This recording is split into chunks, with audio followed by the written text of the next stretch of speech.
नमस्कार, मैं हूं आपके साथ सूरम राय। बुलेटिन की शुरुआत करते हैं। उपराष्ट्रपति सीपी राधाकृष्णन ने नई दिल्ली में भारतीय रक्षा लेखा सेवा के साल 2023 और 2024 बैच की प्रशिक्षु अधिकारियों से बातचीत करते हुए कहा कि साल 2047 तक विकसित भारत के महत्वाकांक्षी लक्ष्य को प्राप्त करने में सिविल सेवकों की महत्वपूर्ण भूमिका होगी।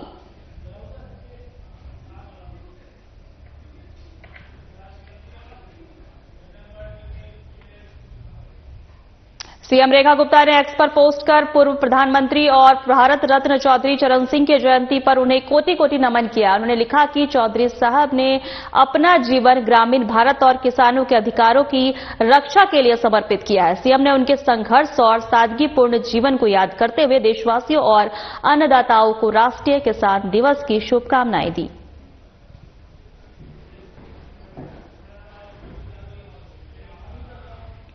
दिल्ली की सीएम रेखा गुप्ता भारतीय जनता पार्टी के नवनियुक्त राष्ट्रीय कार्यकारी अध्यक्ष आदरणीय नितिन नवीन जी से शिष्टाचार भेंट कर उन्हें इस जिम्मेदारी के लिए बधाई और शुभकामनाएं दी। इस मौके पर कहा गया कि उनका नेतृत्व और संगठनात्मक अनुभव पार्टी के कार्यकर्ताओं के लिए प्रेरणा है। उनके मार्गदर्शन में पार्टी और मजबूत होगी और देश सेवा के काम को नई दिशा मिलेगी। प्रभु श्री राम से प्रार्थना की गई कि उनका कार्यकाल सफल और पार्टी के लिए उपलब्धियों से भरा रहे।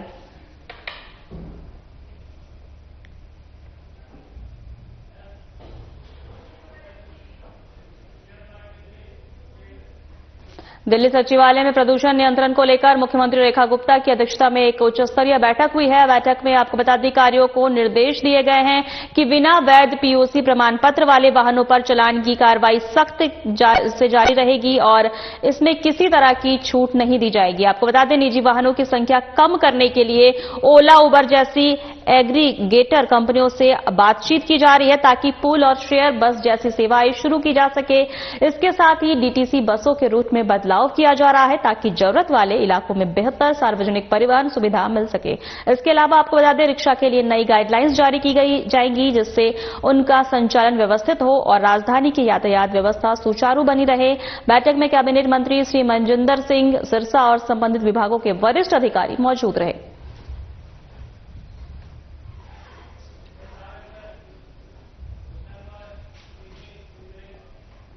दिल्ली पर्यावरण मंत्री मनजिंदर सिंह सिरसा ने कहा कि दिल्ली में तकरीबन 1000 से ज्यादा जल निकाय वाटर बॉडी को फिर से जिंदा करना है। यह प्रदूषण कम करने का सबसे सार्थक कदम है। 100% जल निकाय वाटर बॉडी को फिर से जिंदा किया जाएगा।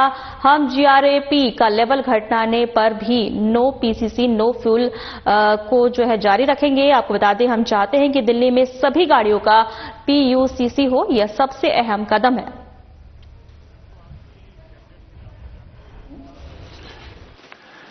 आज कैबिनेट में कुछ अहम फैसले हुए जिससे आने वाले समय में पोल्यूशन के ऊपर भी बहुत मार होगी, उसको भी खत्म करेंगे।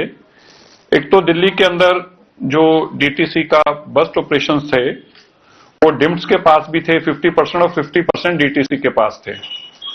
वो डिम्स से खत्म करके अब 100% ये ऑपरेशंस डीटीसी 1 अप्रैल 2026 से शुरू करेगी। 3 महीने का नोटिस पीरियड उनको दिया गया है। हमारे इससे जब हम खुद ऑपरेट करेंगे 100% बसेस तो रूट रैशनलाइजेशन भी कर पाएंगे, कहां कौन सी बसें चलनी पड़ेंगी ये भी तय कर पाएंगे और ये हमारे ड्राइवर और कंडक्टर जिनके पास काम नहीं उनको काम भी मिलेगा। एक ई वेस्ट पार्क जो कि होलंबी कला में निश्चित हुआ था ना, उसका भी आज कैबिनेट द्वारा अप्रूवल दे दी गई है। अब उसका जल्दी ही टेंडर कॉल करके दिल्ली में पहला ई वेस्ट का हमारा ये प्लांट आएगा। ये 100% उन नॉर्म्स को फॉलो करेगा जिसमें ना कोई वाटर पोल्यूशन हो ना कोई एयर पोल्यूशन हो।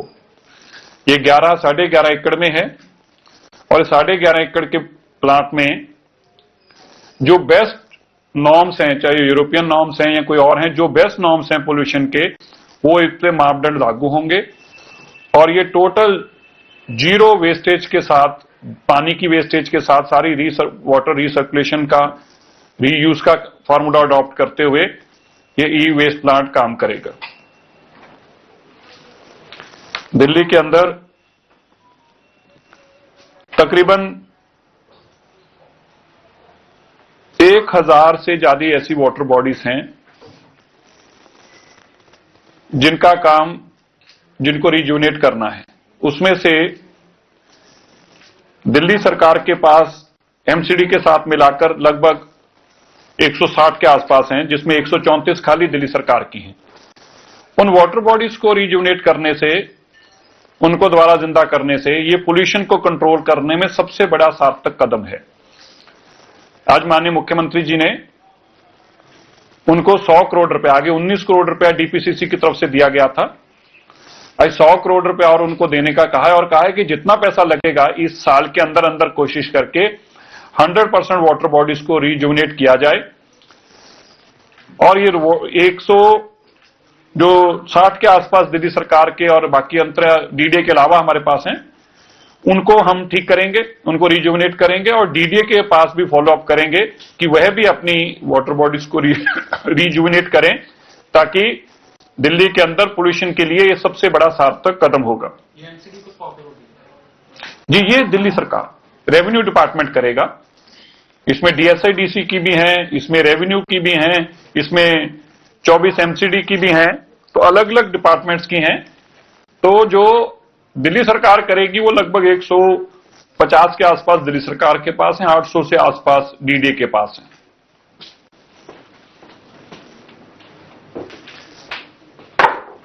दिल्ली में ग्रैफ 4 के साथ हमारा पीयूसीसी का चल रहा था, नो पीयूसी नो फ्यूल। अभी हम इसको ग्रैफ हटने पे भी कंटिन्यू करेंगे। हम चाहते हैं कि दिल्ली की सारी गाड़ियां जो उनके पास पीयूसी हो। पीयूसीसी से पोल्यूशन को सबसे बड़ी मार पड़ती है, क्योंकि व्हीकलर पोल्यूशन का एक ही तरीका है कि अगर पीयूसीसी कंट्रोल्ड है तो व्हीकलर पोल्यूशन पे कंट्रोल किया जा रहा है। ऐसी शिकायतें भी आई कि पीयूसीसी सेंटर्स भी ठीक तरह से काम नहीं कर रहे, आपने भी बताया था। हमने कुछ इंस्पेक्शंस कराई और 12 अभी तक हमें ऐसे मिले हैं जिनके मापदंड ठीक नहीं थे, जो गड़बड़ियां के आशंका थी, जो गड़बड़ियां कर रहे थे, उनको 12 को तुरंत सस्पेंड कर दिया गया है और इनको अब ब्लैकलिस्ट कर दिया जाएगा। इनको नोटिस सर्व कर दिया गया ऑलरेडी, इनको ब्लैकलिस्ट कर दिया जाएगा। अब यहां पे नए आएंगे, इनको काम नहीं दिया जाएगा। और मैं बाकी भी पीयूसीसी वालों सबको बताना चाहता हूं, सबके इसी तरह वेरीफाई किए जाएंगे। जो गड़बड़ पाई गई उस पर सख्त कार्रवाई की जाएगी। इसमें कोई भी किसी को भी बख्शा नहीं जाएगा। यह बहुत ही सबसे अहम हमारा कदम है, और इस कदम में अगर कोई बेईमानी करता है, किसी तरह की चीटिंग करता है, तो एक क्राइम के बराबर है। एक गाड़ी पोल्यूशन लेके दिल्ली में चलेगी, वो क्राइम से कम नहीं है। इसी तरह 4 नए ऑटोमेटिक टेस्टिंग स्टेशंस को भी आज माननीय मुख्यमंत्री जी की तरफ से हरी झंडी दी गई है। ये जो गाड़ियां की टेस्टिंग के लिए, कमर्शियल व्हीकल्स की टेस्टिंग के लिए, ये बहुत इंपॉर्टेंट था। ये एक बहुत बड़ा सार्थक कदम होगा। दिल्ली के अंदर तो फिटनेस की प्रॉपर सेटअप ना होने के कारण दिल्ली की गाड़ियां दिल्ली में रजिस्टर ही नहीं हो रही थी, और जो बाहर से आ रही थी उनके मापदंड कोई नहीं है पोल्यूशन के। इसलिए यह भी एक बहुत बड़ा पोल्यूशन के लिए एक सार्थक कदम होगा। दिल्ली में जो हाई राइज बिल्डिंग्स के ऊपर एएसजी मैंडेटरी की गई थी, उसको आज थोड़ा सा अमेंड करके एक तो टाइम उनको और दिया गया है, और साथ में यह भी उनको ऑप्शन दिया गया है कि अगर मिस्ट, जो कि हमारा बड़ा कामयाब एक कंसेप्ट है जो आपने देखा आईटीओ पे भी चल रहा है, तो हाई राइज बिल्डिंग्स भी अपनी चारद्वारी के आसपास ये मिस्ट कंसेप्ट को ला सकते हैं। तो अभी पहले एएसजी था, अब एएसजी ओब्लिक मिस्ट किया गया है, क्योंकि मिस्ट भी बड़ी एक कारगर पोल्यूशन को डस्ट मिटिगेशन के लिए एक बहुत कारगर कदम है। दिल्ली में लगातार हमारी इंडस्ट्री पोल्यूशन को रोकने के लिए जो कदम उठाए हैं, उसमें 411 डीपीसीसी ने अभी तक क्लोजर नोटिस दिए हैं सॉरी, और 400 एमसीडी ने भी सील किए हैं। तकरीबन आज की डेट में 825 ऐसी पोल्यूटिंग इंडस्ट्री के ऊपर कार्रवाई की गई, उनको सील किया गया है। 400 की एमसीडी की तरफ से और 411 डीपीसीसी की तरफ से क्लोजर नोटिस है ये। और इस नोटिस के चलते ऑटोमेटिक अब वो फैक्ट्रियों को एसडीएम के माध्यम से ताला लगाया, सील किया जाएगा। और एमसीडी की तरफ से भी 400 फैक्ट्रियों को सील किया गया। मैंने कल भी बताया था कि वेस्टर्न डिस्टर्बेंस के कारण दिल्ली का मौसम खराब रहने वाला है। आज का दिन बड़ा क्रूशियल है। हम सारी तरफ से सरकार के जो कदम उठाए जा सकते हैं उठा रहे हैं कि इस वेस्टर्न डिस्टर्बेंस का माफ करना, कम से कम दिल्ली में इंपैक्ट दिखाई दे। लेकिन आज मौसम खराब रहने की आशंका है और इसी कारण से हमारे भी कदम हम और भी उठाने की कोशिश कर रहे हैं जो दिल्ली के अंदर कारगर साबित हों। तो कैबिनेट की भी मैंने आपको जानकारी दी और जो अभी तक कदम उठाए उनकी भी आप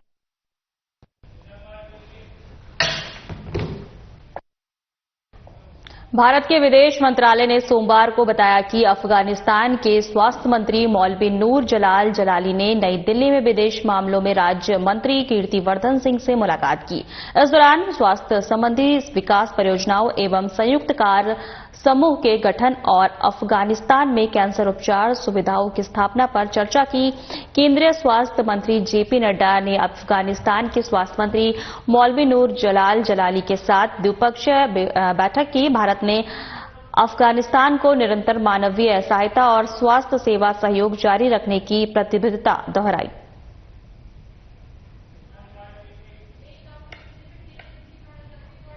नई दिल्ली में स्थित बांग्लादेश उच्च आयोग ने अपरिहार्य परिस्थितियों के कारण सभी कॉन्सुलर सेवाओं जैसी वीजा जारी करना अस्थायी रूप से निलंबित कर दिया गया है। आपको बता दें, बांग्लादेश के विदेश मामलों में मंत्रालय के अनुसार यह निलंबन अगले नोटिस तक लागू रहेगा।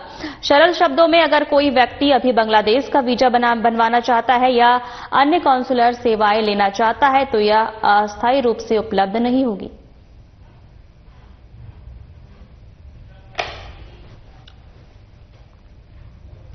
पंजाबी के ओल्ड स्लम इलाके में चोरी की घटनाओं ने कानून व्यवस्था पर सवाल खड़े कर दिए हैं। आपको बता दें, स्कूटी और बाइक से पेट्रोल चोरी के साथ साथ स्कूटी चोरी की घटनाएं भी सामने आ रही है। सीसीटीवी फुटेज में चोर खुलेआम वारदात को अंजाम देते दिख रहे हैं। स्थानीय लोग पुलिस से इलाके में गश्त बढ़ाने की चोरों की गिरफ्तारी की मांग कर रहे हैं।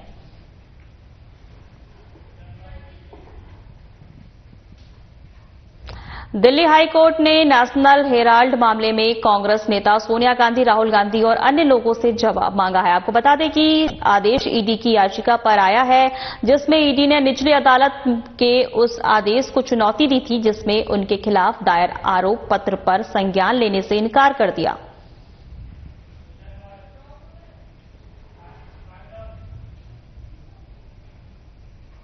फिलहाल हमारे खास बुलेटिन में इतना ही। नमस्कार।